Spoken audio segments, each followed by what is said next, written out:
स्वाति, स्वाति,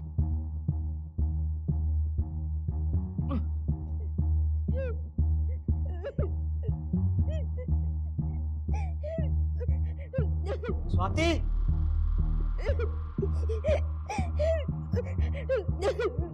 स्वाति,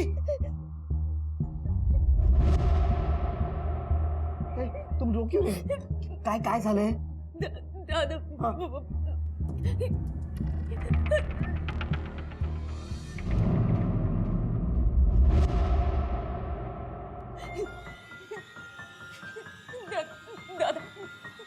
दादा, हम क्या करेंगे? दादा, क्या करेंगे?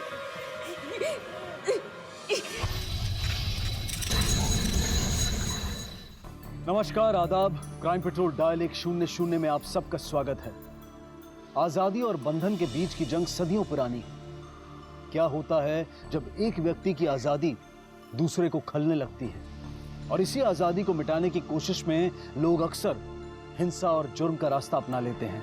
आज की कहानी इंसानी रिश्तों की उन जटिलताओं को बयां करती है जो दिलो दिमाग को झकझोर कर रख देती हैं। आखिर स्वाति और उसके भाई ने ऐसा क्या देखा था? क्यों घबराए हुए थे वो इतने?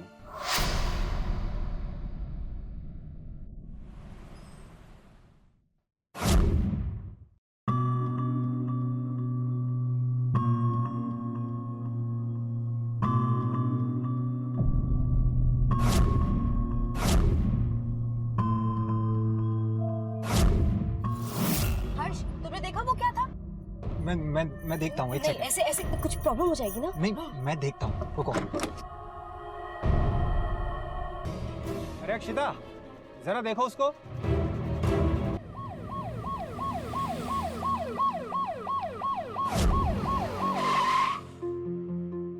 याद नहीं आ रहा या फिर तुमने कुछ देखा नहीं? मैं सड़क पे खड़ी थी और किसी ने मुझ पे अटैक कर दिया। शॉक पे थी सर।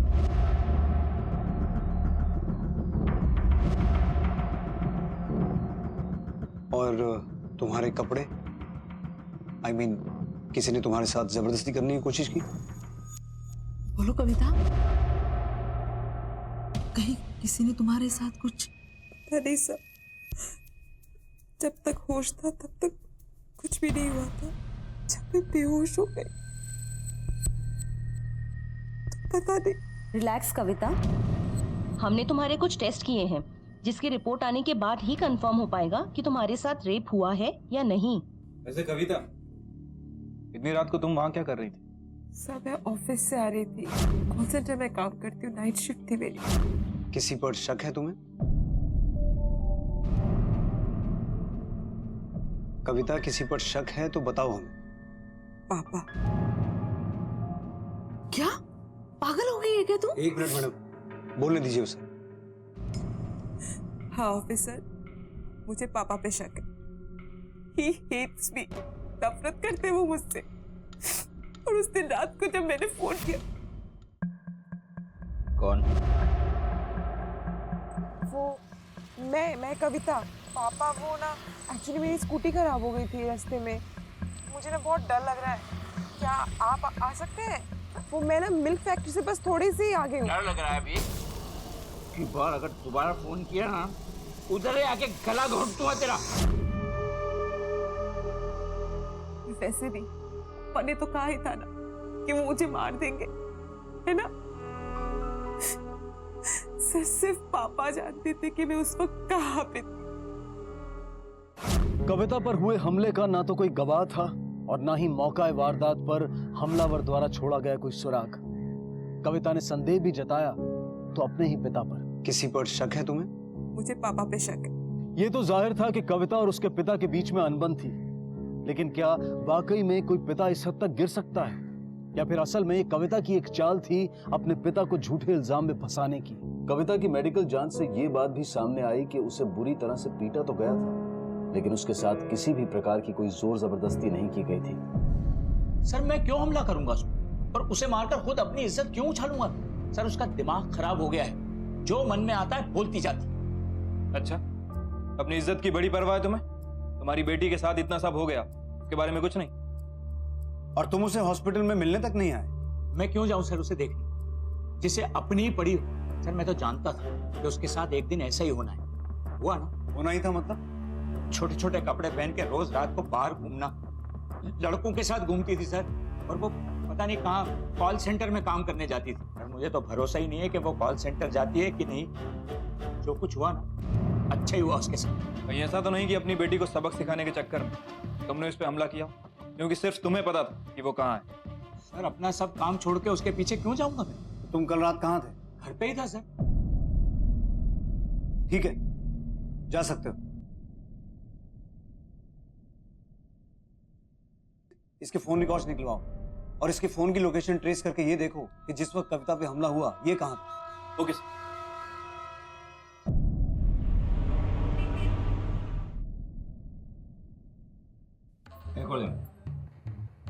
अरे बेटा आजा, तू भी बैठ, खाना खा ले। अरे इसको बोलो यहाँ से जाए, हटाओ इसको यहाँ से। खाना खा रहा हूँ ना मैं, ये सामने नहीं चाहिए। नहीं चाहिए मतलब नहीं चाहिए। चल सामने से हट जा।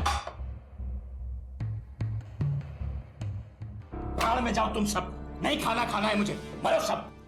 अरे सुनिए तो, खाना तो खा लीजिए।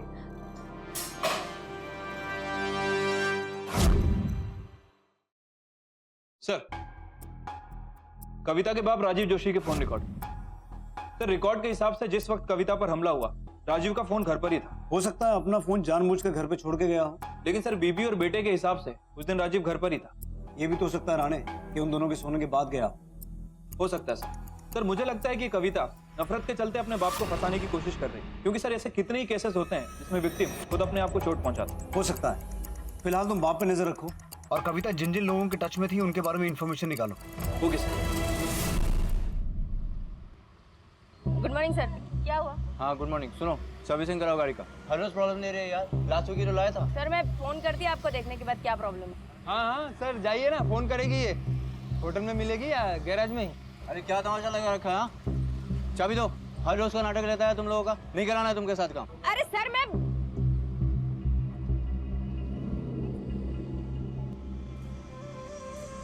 मेरी दुकान अच्छी चलती है, तेरे से हजम नहीं होता ना? साला आज मैं तेरे को छोड़ेगी नहीं। रुक जा। साले तेरा तो सर फोड़ेगी। इसी बहाने मैं भी मारूंगा, कम से कम तुझे टच तो करने का मौका मिलेगा मुझे। बहन को टच करके दिखा, काट डालूंगा साले तेरे को। ए, जा रे, पहले अपने पैरों पे खड़ा हो जा, उसके बाद मारने की बात कर। साला हरकत बहन के पैसों पे जीता है। भाग साला यहाँ से। हमें हरकत। दादा तू शांत हो जा। तू क्या समझाया था मेरे को? समझाया था ना कि इधर अपने को ज्यादा तमाशा नहीं करने का, लफड़ा नहीं करने का। प्रॉब्लम होगा, अपन लोग फंसेंगे, बोला था ना तू मेरे को। स्वाति, तुम रो क्यों रहे? काय झालंय?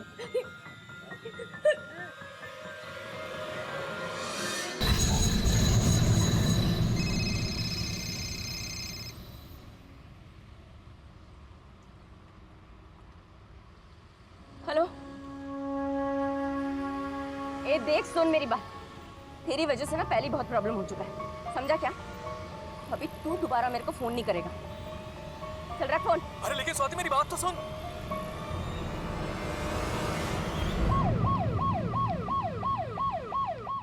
आप रोज रात शराब पीकर तमाशा करता है। कविता की वजह से और क्या? रात भर लड़कों के साथ घूमना, इतनी छोटी छोटी कपड़े पहनना, छी। एकदम हिटलर टाइप आदमी। बीवी को, बच्चों को, सबको डरा के रखा है। अब बेटी बड़ी हो गई है, जॉब वॉब करने लगी है, उल्टा जवाब देती है तो झगड़े होने लगे हैं। साहब लोग तो बहुत कुछ बोलते हैं, और सोसाइटी में किस घर में झगड़ा नहीं होता? और हम तो देखते सुनते रहते हैं। माँ और बेटे में ठीक है, लेकिन बाप और बेटी में बहुत झगड़ा होता है। अच्छा 9 तारीख की रात को क्या हुआ था? सब कुछ खास तो नहीं हुआ। कविता मैडम देर नाट के लिए ड्यूटी पे गई थी। उनके पिताजी को पैग लगाने की आदत है। माँ देर रात तक बालकनी में रुकी हुई थी।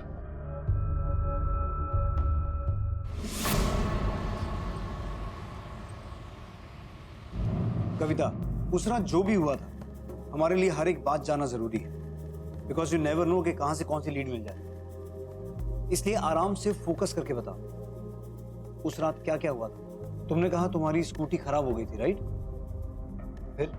फिर क्या हुआ? मैं ऑफिस से करीब रात को 2:30 बजे निकली। मैं पाम बीच रोड पे ऑटो के लिए वेट कर रही थी। ऑटो मिल ही नहीं रहा था और मुझे थोड़ा डर भी लग रहा था, इसीलिए मैंने तरुण को कॉल किया। कौन तरुण? तरुण मेरा कलीग है। मैंने उससे रिक्वेस्ट किया कि मुझे पिक करने आए, तो वो आया भी। अचानक पता नहीं क्या हो गया, वो इतनी चीप तरीके से बात कर रहा था, मेरे क्लोज आने की कोशिश कर रहा था, मुझे टच कर रहा था। मेरे मना करने पर ना उसको बुरा लगा, उसकी जो ईगो है ना वो हर्ट हो गई। उसने मुझे अपनी गाड़ी से बाहर निकाल के फेंक दिया। Can you imagine, sir? एक अकेली लड़की को इतनी रात को बीच रास्ते में अकेली, मुझे बहुत डर लग रहा था। और अपने भाई को फोन किया, उसने मेरा फोन ही नहीं उठाया। फिर मैं क्या करती? फिर मैंने स्वाति को फोन किया। स्वाति? हाँ, मैं कविता। कौन है ये स्वाति? स्वाति वो गैरेज की ओनर है। क्या करेंगे? मैंने अपनी स्कूटी वहीं पे रिपेयर करने के लिए दी थी, वो आने ही वाली थी सो उससे पहले ही मुझ पे अटैक हो गया।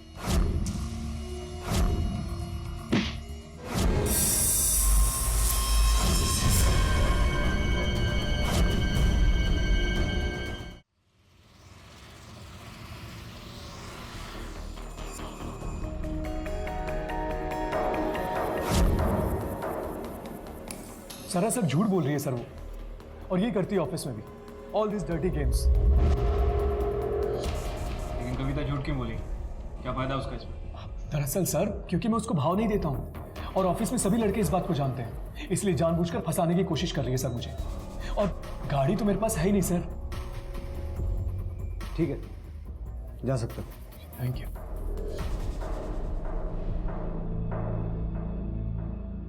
सर हो सकता है कि कविता झूठ बोल रही हो, कहानी बनाकर लोगों का टेंशन पाना चाहती हो। कविता और तरुण दोनों के बयानों को वेरीफाई करना होगा।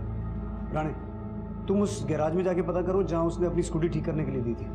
एटलीस्ट कविता के उस गैराज और उसके ओनर से जुड़े बयान को तो वेरीफाई करो। मैं तब तक ऑफिस में और लोगों से पूछताछ करता हूँ। Okay sir. थोड़ी अजीब सी है सर वो। एचआरटी ने कई बार उसको वार्निंग भी दी है, खुलेआम गालियाँ देती है, लड़कियों के भी। सारे लड़कों से हंस के बात करती है। मैंने तो सुना है कि सिगरेट भी फूकती है सर। हाँ, शायद फूकती है सिगरेट कभी कभी। ये सब तो ऑफिस में चलता ही रहता है सर। सर जितनी छोटी स्कर्ट, तरुण का इंटरेस्ट उतना ज्यादा।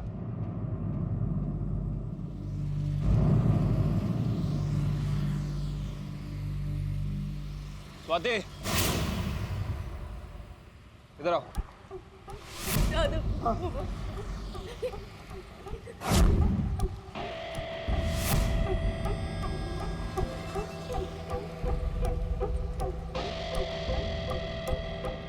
क्या हुआ सर? ये गाड़ी का ब्रेक चेक करना जरा।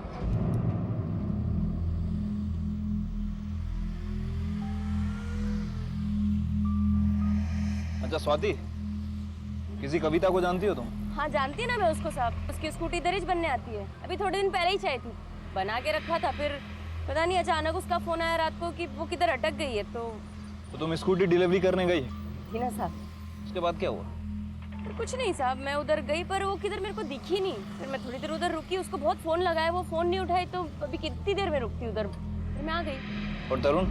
तरुण था क्या कविता के साथ? तो जाती है ना तरुण को?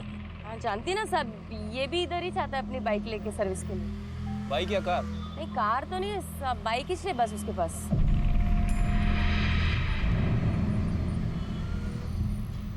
हो गई साहब। Thank you.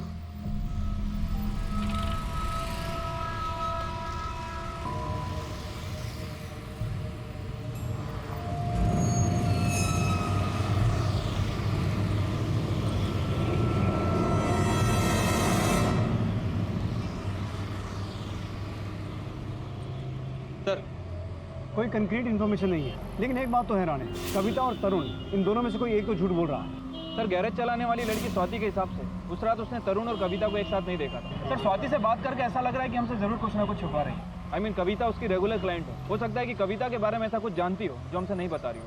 और सर एक और अजीब बात, अगर तरुण ने वाकई कविता के साथ बदतमीजी की थी तो फिर कविता ने डायरेक्टली तरुण का नाम क्यों नहीं लिया? अपने बाप पर क्यों इल्जाम लगा रही थी? किसी पर शक है तुम्हें? मुझे पापा पे शक है। और तरुण के बारे में उसने जब बताया जब हमने उससे पूछताछ की। राणे, तरुण के कॉल रिकॉर्ड निकालता है। कविता के चरित्र पर कई उंगलियां उठाई जा रही थी, लेकिन क्या उस पर लगे सारे आरोप सही थे, या फिर यह नतीजा था समाज की संकुचित सोच का, जहां एक लड़की के कपड़े उसके चरित्र का मापदंड बन जाते हैं और वहीं आमतौर पर लड़के हंसी तो फंसी जैसी गलत धारणाएं बना लेते हैं। क्या कविता समाज की इसी पाखंडी वृत्ति का शिकार थी, या फिर वाकई में उसका बर्ताव भ्रष्ट किस्म का था? कविता पर हुए हमले का मामला सुलझाने से पहले पुलिस के लिए जरूरी था कि वो कविता के चरित्र से जुड़ी गुत्थी को सुलझाएं। माँ, मेरा काजल दिखाया गया, मिल नहीं रहा। ऐसे छोटे कपड़े पहनकर तुम क्या साबित करना चाहती हो? कुछ तो शर्म किया कर। प्लीज आप अपनी बकवास बंद कीजिए। वैसे भी मुझे लेट हो रहा है, मुझे ये सब नहीं सुनना है। तो हम हो गए। इतने कपड़े भी क्यों पहन रखे तूने? ये भी निकाल दे। अरे समझाओ इसे, किसी दिन खुद मर जाऊंगा, नहीं तो इसका गला दबा दूंगा। चल निकल। सर, तरुण के phone triangulation record. Sir, record के हिसाब से जिस वक्त कविता पर हमला हुआ, तरुण की लोकेशन आसपास की थी। इनफैक्ट कविता पे हमला होने से कुछ समय पहले तरुण ने उसे कॉल भी किया था। और सर, एक और अजीब बात, स्वाति के बयान के हिसाब से स्वाति तरुण को ठीक से नहीं जानती थी, लेकिन फोन रिकॉर्ड के हिसाब से तरुण लगातार स्वाति से बात कर रहा था। सर, बिना जान पहचान के इतने सारे कॉल। तरुण को लेके झूठ क्यों बोला? साहब, वो मैं किसी लफड़े में नहीं फंसना चाहती थी साहब, बस इसलिए उस टाइम पे जो सही लगा वो बोल दिया मैं।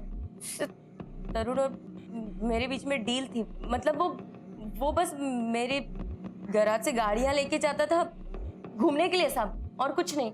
लेकिन साहब, ये बात किसी को मालूम ना पड़े, ये करके बस डील थी साहब। सर, मालूम पड़ जाता तो मेरा तो गैराज ही बंद हो जाता ना। तेरी वजह से ना पहले बहुत प्रॉब्लम हो चुका है, समझा क्या? अभी तू दोबारा मेरे को फोन नहीं करेगा। चल रहा फोन। अरे लेकिन स्वाति, मेरी बात तो सुन।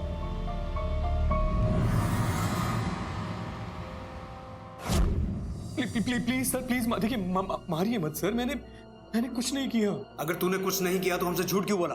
सॉरी सर, मैं घबरा गया था इसलिए। चल अब सीधा पॉइंट पे आ। उस रात तेरे और कविता के बीच में क्या हुआ था? वही जो कविता ने आपको बताया। फीलिंग्स तो मेरी भी है ना सर। मैंने गुस्से में उसे वहीं आधी रात को सड़क पर उतार दिया और मैं चला गया वहां से। और स्वाति, उसे इतने कॉल्स क्यों किए तूने? सब तरुण मेरे को अच्छा लगता था, वो मेरी इज्जत भी करता था साहब, हंस के बात करता था। लेकिन साहब, मैं बहुत जल्दी समझ गई वो काहे के लिए ये सब करता था, ताकि मैं उसको अपने गैराज की गाड़ियों की चाबी देती रहूं लोगों के सामने स्टाइल मारने के लिए। साहब, मैं प्यार में थी लेकिन अंधी नहीं थी। वो सिर्फ कविता को लॉन्ग ड्राइव पे ले जाने के लिए मेरे गैराज से गाड़ियां लेके जाता था साहब। तो तुम तरुण को पसंद करती थी और तरुण कविता के आगे पीछे चक्कर काटता था, तो ये भी तो हो सकता है कि मौका पाकर तुम्ही ने कविता पे हमला किया, उसे अपने रास्ते से हटाने के लिए। आप कैसी बातें कर रहे हैं? मैं भला कविता पे क्यों हमला करेगी साहब? और साहब, कविता तो बहुत अच्छी लड़की थी, तभी तो वो रात को जब फंसी थी मैं उसकी मदद करने गई। ये क्या है? ये क्या कर रहे हो? पागल हो गए क्या? ये तेरे 2 कौड़ी के कपड़े ना जला रहा हूं मैं। किसी लायक है तू? आप पहन के दिखाइए जले हुए कपड़े। दिमाग खराब हो गया क्या? मेरे कपड़े। या तो अब ढंग के कपड़े पहन के घूम, या फिर बिना कपड़ों के ही घूम। ऐसे भी ये तेरे लिए कुछ नया तो होगा नहीं।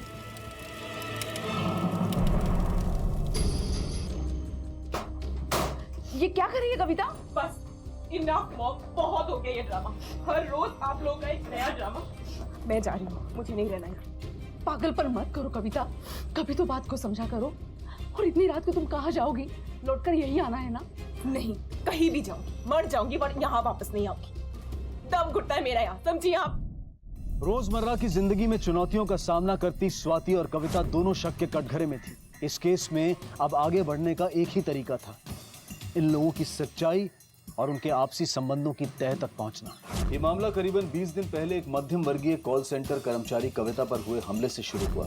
हैरानी की बात है कि लोग हमले की शिकार खुद कविता के चरित्र पर उंगलियां उठा रहे थे। कारण उसके खुले विचार और छोटे कपड़े। और ये बात आप लोग हमें आज बता रहे हैं? नहीं सर, हमें तो लगा था कि 1-2 दिन में घर वापस आ जाएगी। छोटा सा ही झगड़ा था, लेकिन इसका मतलब ये नहीं कि वो हमेशा के लिए घर छोड़कर चली जाएगी। आप ठीक कह रही हैं, लेकिन हर फैमिली की बेटी पर हमला नहीं होता है। आप लोगों को ज्यादा सतर्क रहना चाहिए था। सिचुएशन इतनी सीरियस है। और एनीवेज, आप लोगों की आखिरी बार बात कब हुई उससे? उसी रात को जब वो घर छोड़कर चली गई थी। सर वो अपनी स्कूटी पे गई थी। उसका फोन ट्राई किया? सर तभी से स्विच ऑफ आ रहा है। सर प्लीज कुछ कीजिए, उसे ढूंढ लाइए। सोच सोच के ही डर लग रहा है। एक तो पहले ये सब कुछ हो चुका है और अब तो ये अचानक से नए। राणे सर, कविता की फोटो हर जगह सर्कुलेट करवाओ, हर एक पुलिस स्टेशन को अलर्ट करो, स्कूटी की डिटेल्स इनसे ले लो और कविता के मोबाइल की लास्ट लोकेशन ट्रेस करो। उसे ढूंढना बहुत जरूरी है।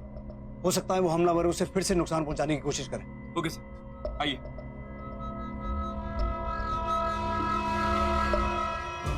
पुलिस ने कविता की फोटो हर जगह सर्कुलेट कर दी और वो कविता को पूरे शहर में ढूंढ रही थी, लेकिन पुलिस को कविता के गायब होने का कोई भी सुराग नहीं मिल पा रहा था। सर ये तरुण की बातें अभी भी भरोसे के लायक नहीं लग रही। नजर रखनी होगी इस पर और इस स्वाति देशमुख की भी पूरी बैकग्राउंड निकालो। Right sir. लेकिन सर कविता अभी भी गायब है और उसकी कोई इन्फॉर्मेशन नहीं मिली। हो सकता है स्वाति के भाई प्रकाश ने इस काम में मदद की हो या फिर इन दोनों भाई बहन ने मिलकर किसी तीसरी पार्टी से ये काम करवाया हो। भूलो मत राणे, अगर स्वाति तरुण को पसंद करती थी तो स्वाति का भाई प्रकाश भी चाहता था कि स्वाति की शादी जल्द से जल्द हो जाए और स्वाति और तरुण के रिश्ते में एक ही रुकावट थी, कविता। लेकिन सर कविता और तरुण इन दोनों के बिहेवियर से तो ऐसा लग रहा है इनके बीच कुछ नहीं चल रहा था। सर हो सकता है कि स्वाति हमें गुमराह करने की कोशिश कर रही है। I mean, तरुण को गाड़ियां देने के पीछे कुछ और ही रीजन। वो सिर्फ कविता को लॉन्ग ड्राइव पे ले जाने के लिए मेरे गैराज से गाड़ियां लेके जाता था साहब। या सर ये भी हो सकता है कि कविता सच बोल रही है। उस पर जो हमला हुआ उसके पीछे उसके बाप राजेश जोशी कहाँ थे? फिलहाल तो हम किसी भी सस्पेक्ट को क्लीन चिट नहीं दे सकते, फिर भी इन सब के बारे में पूरी इंफॉर्मेशन निकालो, खासतौर पर स्वाति देशमुख के बारे में, तभी कुछ पता चलेगा। कविता के गायब होने के बाद ये केस और भी कॉम्प्लिकेटेड हो गया है। हमें कविता को जल्द से जल्द ढूंढना होगा। Okay sir.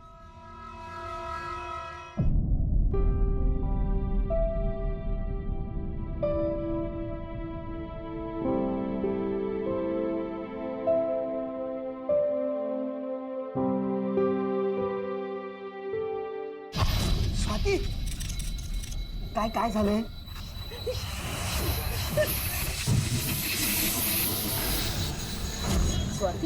स्वाति को तो हम कई सालों से जानते हैं साहब, बड़े साफ दिल की लड़की है।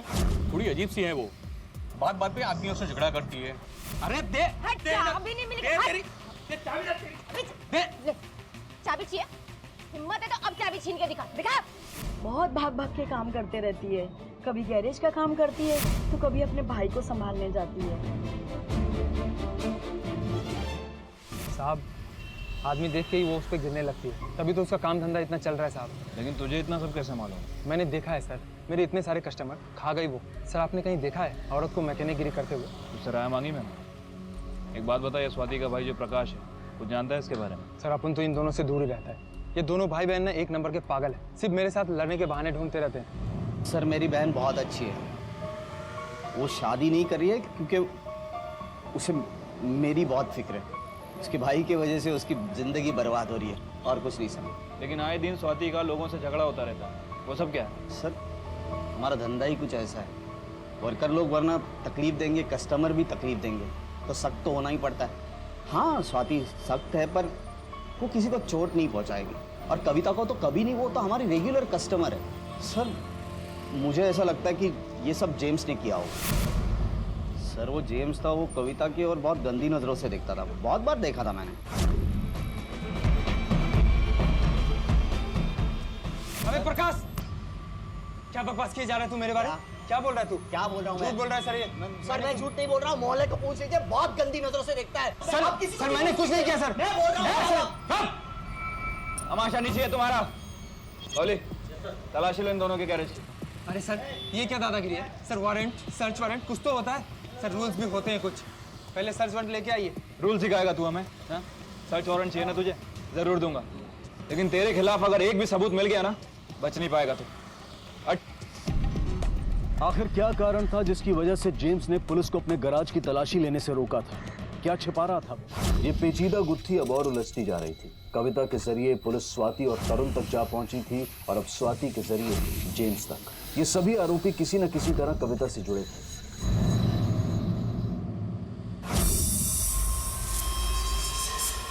जेम्स, सर्च वारंट चाहिए था ना तुझे? ये ले। अगर लॉली, तलाशी लो। अरे क्या कर रहे हो सर? सर धंधे का टाइम है। खड़ा रहे।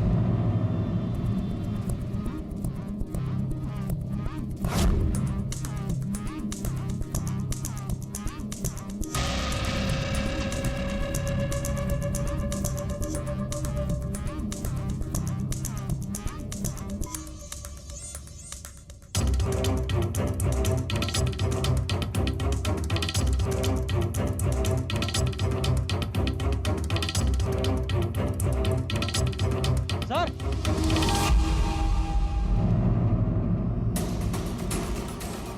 ऐसा लग रहा है कुछ दिन पहले ही खोदा गया है।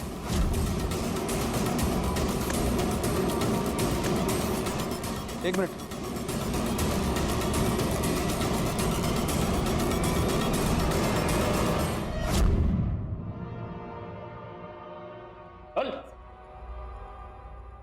चल बोल, खुदाई क्यों की थी? क्या छुपाया था?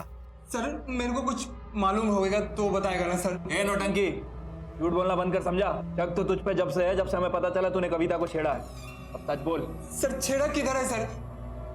वो ओनली बात करने को ट्राई किया था सर। ओ कविता मैडम, अरे कभी हमारी भी सर्विस ट्राई करो ना। सर गॉड प्रॉमिस सर, उसके साथ मैंने कुछ रॉन्ग नहीं किया सर। सर जो कपड़ा इसके गैरेज के पीछे मिला था और जिस दिन कविता गायब हुई थी, ये कपड़ा उससे मैच नहीं होता। सर वो कपड़ा कुछ महीने पुराना है। लेकिन कुछ तो है जो ये हमसे छुपा रहा है, कुछ बड़ा। ये जितना सीधा बन रहा है उतना सीधा है नहीं। इतनी आसानी से अपना मुंह नहीं खोलेगा। इसके खिलाफ हमें ही सबूत जुटाने होंगे। फिलहाल तो इसे जाने दो, लेकिन इस पर नजर रखो। इसकी पल पल की मूवमेंट का हिसाब चाहिए मुझे। Okay sir.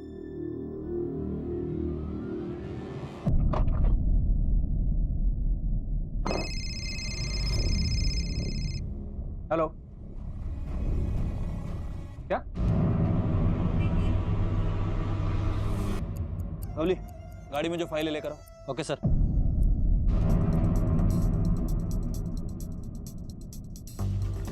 सर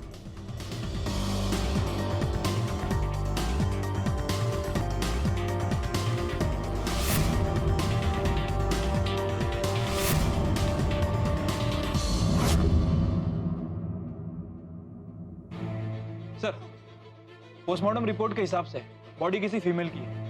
उम्र तकरीबन 23 से 24 साल के आसपास है और मरे हुए 6 से 7 महीने बीत चुके हैं। सर रिपोर्ट के हिसाब से उसके सर पर किसी हैवी मेटल चीज से हमला किया गया, काफी बुरी तरह से मारा गया था। और फोरेंसिक रिपोर्ट?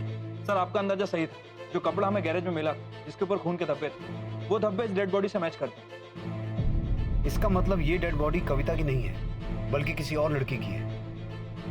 तुमने कहा इस विक्टिम को किसी हैवी मेटेलिक चीज से मारा गया था, तो वो मेटेलिक चीज गैराज में इस्तेमाल होने वाला रेंच या व्हील स्पैनर भी तो हो सकता है। तुझे नहीं पता तो किसे पता रे? डेड बॉडी पे जो कपड़ा है वो तेरे गैरेज में कैसे आया? बोल। सर मैंने तो फर्स्ट टाइम ही बोला था आपको कि कोई मेरे को ट्रैप करने की कोशिश कर रहा है साहब। ये मर्डर करना, बॉडी बड़ी करना, जलाने का सर, ये सब मेरे बस की बात नहीं है सर। सर मेरे को तो खून देखकर ही चक्कर आने को होता है सर। सर प्रॉमिस खा के बोलता है सर। ड्रामा बंद कर अपना। कविता कहाँ है? और जो डेड बॉडी मिली है वो किस लड़की की है? क्या इस लड़की की तरह तूने कविता को भी मारा है?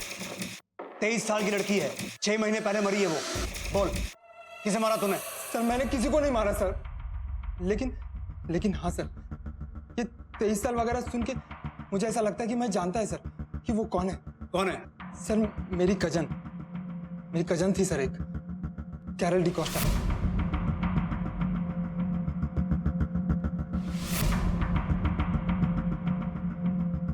सर पिछले 6 महीने से वो भी मिसिंग है सर। सर हो सकता है ये वही हो सर। उस वक्त मैंने कंप्लेंट भी फाइल किया था सर, लेकिन कुछ पता नहीं चला साहब। राणे सर, ये जिस लड़की की बात कर रहा है उसकी फैमिली की डिटेल लो इससे और कांटेक्ट करो। Okay sir. कविता को गायब हुए अब 3 दिन बीत चुके थे। इस मामले की जांच के दौरान पुलिस के हाथ एक और लड़की की अधजली लाश लगी। 6 महीने पहले कत्ल का शिकार हुई ये लड़की आखिर कौन थी? पूछताछ के दौरान पुलिस के सामने आया एक और चौंका देने वाला सच, जब जेम्स ने पुलिस को अपनी गुमशुदा बहन कैरल के बारे में बताया। क्या कविता पर हुए हमले का इस मामले से कोई लेना देना था? कौन थी ये कैरल और उसका क्या संबंध था कविता के साथ? सर मिसेस डिकोस्टा ही हैं। कैरल डिकोस्टा की माँ? हाँ जी सर। ठीक है, राणे और मिसेस डिकोस्टा को अंदर भेजो। Okay sir. तो आपने कैरल की गुमशुदगी की रिपोर्ट फाइल नहीं की थी? सर मालूम ही कहा था कि वो मिसिंग है। हमको तो यही था कि वो किसी लड़के के साथ भाग गया, उसका अफेयर है किसी के साथ, शादी मनाया और रह रहा होगा कहीं। वो तो 6 महीने के बाद जब आप लोगों का फोन आया तब हमको मालूम पड़ा कि। क्या आप कविता को जानती हैं या कैरल से कभी उसका नाम सुना हो? नहीं सर।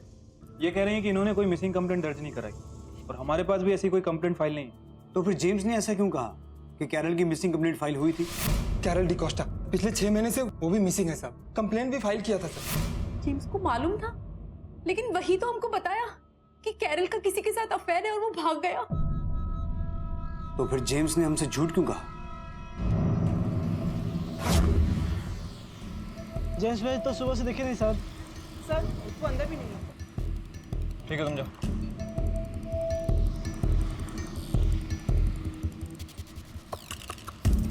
हेलो सर, मैंने जेम्स के गैरेज और घर दोनों जगह तलाशी ली, लेकिन वो कहीं नहीं मिला। डैम इट, रेड अलर्ट जारी करो उसके नाम का। और सुनो राणे, उसके गैराज में जितने भी भारी औजार हैं सबको जब्त करो। हो ना हो कैरल को मारने के लिए उनमें से किसी एक का इस्तेमाल किया गया है। उन्हें फोरेंसिक जांच के लिए भेजो। Okay sir.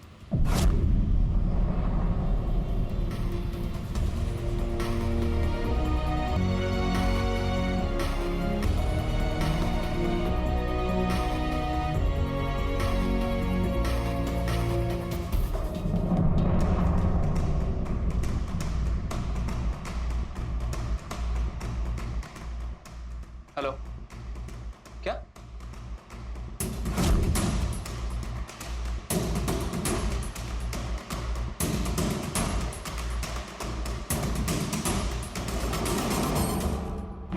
बोलिए, तो कविता की स्कूटी लग रही है। आसपास देखो, कुछ मिलता है क्या?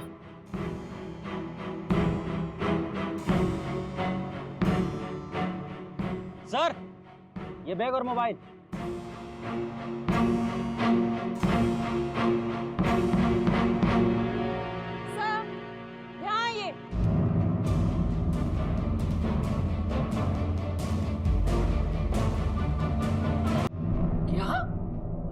कविता, कविता, नहीं,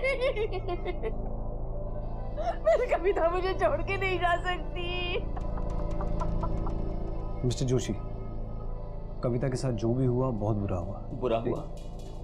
क्या इतना बुरा हुआ? अच्छा हुआ जब मर गई, एक ही बार में चली गई। अरे चैन से जी सकूंगा अब मैं।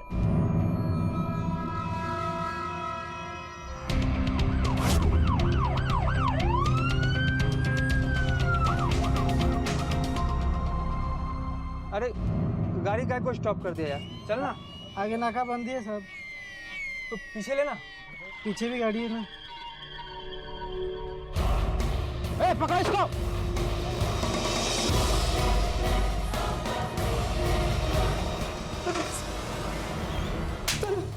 कैरल और कविता को क्यों मारा तूने? सर, मैंने दोनों को नहीं मारा। वहां तूने कैरल की माँ को झूठ बोला कि वो किसी के साथ भाग गई है। क्या छुपा रहा था? तूने ही मारा ना उसे? सर मेरे को शर्म आने का सर। क्यों? उसको आदमी लोग नहीं, औरत लोग अच्छे लगते थे सर। चक्कर था उसका सर उसी कमीनी स्वाति के साथ। साला हलकट, साला झूठ बोल रहा है साहब। औरत को नीचा दिखाने के लिए इस हद तक गिर जाएगा, मैं सोची नहीं थी। तो इसका मतलब तुम्हें कैरल की गुमशुदगी और मौत के बारे में कुछ नहीं मालूम? सब आती थी, वो इधर बैठती थी, बातें करती थी, चाय पीती थी सब, लेकिन एक दिन जेम्स के साथ उसका झगड़ा हुआ, उसके बाद वो इधर कभी दिखी ही नहीं। फिर एक दिन मेरे वर्कर ने बताया मेरे को कि किसी लड़के के साथ भाग गई है। हमें तुम्हारे गैरेज की तलाशी लेनी। अरे ले लीजिए साहब। गोली।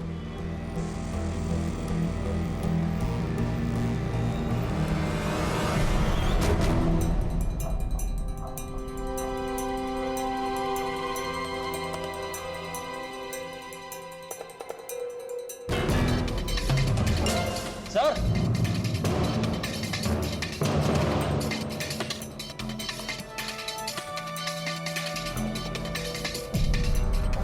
सर, फॉरेंसिक रिपोर्ट आ गई है।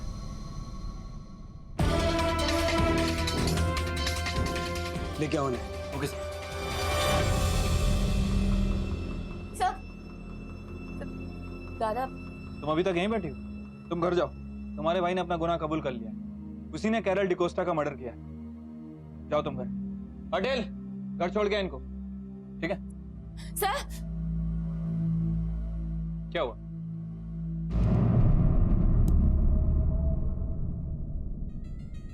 सर, दादा ने कुछ भी नहीं किया।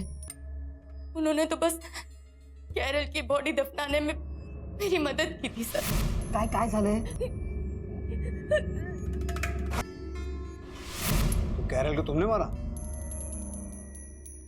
लेकिन गलती से, मैं उसे मारना नहीं चाहती थी सर। एक्चुअली कैरल मुझसे प्यार करती थी सर।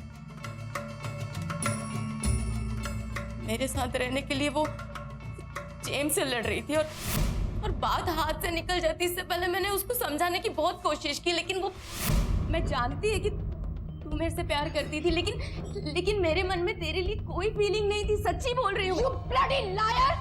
मैं तेरे को छोड़ूंगी नहीं स्वाति। मैं तेरे को छोड़ूंगी नहीं स्वाति। चीट किया तूने मेरे को। मैं तेरे को और कविता, उसे क्यों मारा? नहीं साहब, कविता को हमने नहीं मारा। इनफैक्ट दादा और मेरा कोई हाथ है ही नहीं इसमें। कैरल ने स्वाति के समलैंगिक होने की गलत धारणा बना ली और अपने समलैंगिक होने का राज उसे बता बैठी।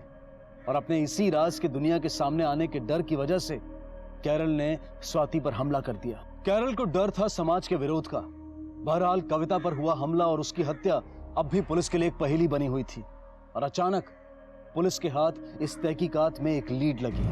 सर अजीब बात है, कविता के मामले में हमें जिन जिन लोगों पर शक था, सारे के सारे कैरल से कनेक्टेड निकले।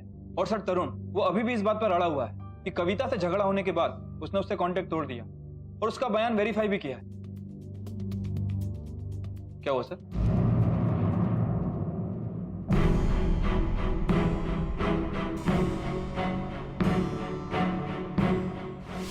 माँ बालकनी में देर रात तक किसी का वेट कर रही थी। अपनी बेटी का वेट कर रही है? नहीं।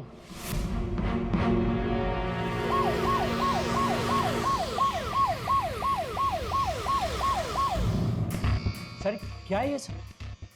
आप लोगों ने तो जैसे मेरे खिलाफ, पहले आपने मुझ पे इल्जाम लगाया और फिर अब मेरे बेटे पे, और तू चुपचाप क्या खड़ी है? बोल इनसे कि हमारा बेटा ऐसा कुछ नहीं कर सकता। कुछ नहीं बोलेंगे।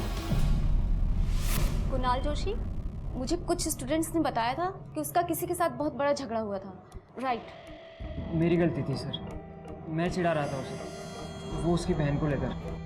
बहन के बारे में क्या? वो हम लोग घूम रहे थे तो एक लड़की दिखी सर, और कुणाल ने उसे छेड़ा। क्या मजा आया यार कॉलेज में। ये वो देख क्या माले ब्रो, ये क्या सही पीस है यार। हे सेक्सी, नॉनसेंस इज दिस। अपनी बहन के साथ अबे अपनी बहन को छेड़ा। मैंने वो बात फैला दी सर, और उस दिन से सबने कुणाल को चिढ़ाना शुरू कर दिया, और उस दिन उसे गुस्सा आया तो लड़ाई हो गई। कौन सी रात की बात है? बोलिए, दोनों वारदातों के वक्त कुणाल कहाँ था, क्या कर रहा था? घर पर नहीं था, दोनों भी बार। अरे क्या बोल रही है तू? तुझे कुछ पता भी है? मिस्टर जोशी, आप चुप रहिए, बोलने दीजिए उन्हें। कुणाल घर पर नहीं था तो कहाँ था? पता नहीं, लेकिन वो कविता से नाराज था। जब वो घर वापस आया तो उसके कपड़े पर खून था। और इतना सब कुछ जानते हुए भी आप चुप रही। अभी कहाँ है कुणाल? कहाँ छुपा के रखा है उसे?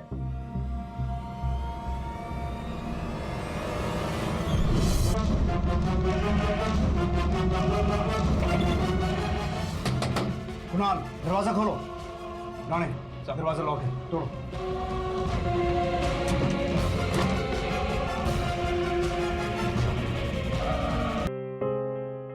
एक तरफ कुणाल ने खुदकुशी के जरिए अपना गुनाह कबूल किया, दूसरी तरफ पुलिस द्वारा बरामद किए गए खून से सने पत्थर पर कविता के खून के साथ साथ कुणाल के फिंगरप्रिंट्स भी मिले। और कुणाल के फोन रिकॉर्ड से भी इस बात की पुष्टि हो गई कि हत्या के दौरान कुणाल उसी जगह पर मौजूद था जहां कविता की लाश मिली। हत्या से पहले कविता पर हुआ हमला भी कुणाल ने ही किया था, शायद कविता को एक चेतावनी देने के इरादे से, और पुलिस को गुमराह करने के लिए बाद में उसने कविता के कपड़े तक फाड़ दिए।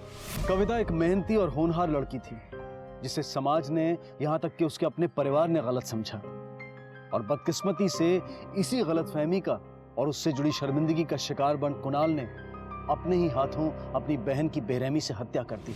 मना किया था ना बेबी छाने को, क्यों आया है? आपको लेना है, सब घर चलो। कुणाल, मुझे नहीं जाना है घर। अरे पागल हो गए हो क्या आप? समझता नहीं बार कहा तो। कुणाल, तुम मुझे मत सिखा, निकल यहाँ से। कहाँ छोटे छोटे कपड़े पहन के रात को काम पे जाती हो, शर्म है? पापा बनने की कोशिश मत कर, तू मुझे मत सिखा।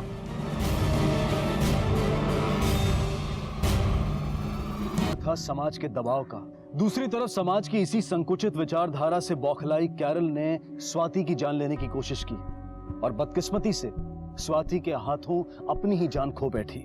इस गुनाह के लिए स्वाति को हिरासत में लिया गया और साथ ही उसके भाई प्रकाश को भी जुर्म को छिपाने के लिए दोषी पाया गया। बेशक किसी के बारे में अपनी राय रखें, लेकिन उस राय की वजह से किसी के चरित्र पर सवाल करना और उससे संबंधित अफवाहें फैलाना गलत है, निंदनीय है। अब मैं अनूप सोनी आपसे विदा लेता हूं। फिर मुलाकात होगी अगले एपिसोड में एक और चौंका देने वाले केस के साथ। तब तक अपना और अपने परिवार का ख्याल रखें और देखते रहें क्राइम पेट्रोल डायल 100। सबक एक को सीख हम सबको। जय। क्राइम पेट्रोल के ऐसे ही मजेदार एपिसोड्स देखने के लिए हमारे चैनल को सब्सक्राइब करें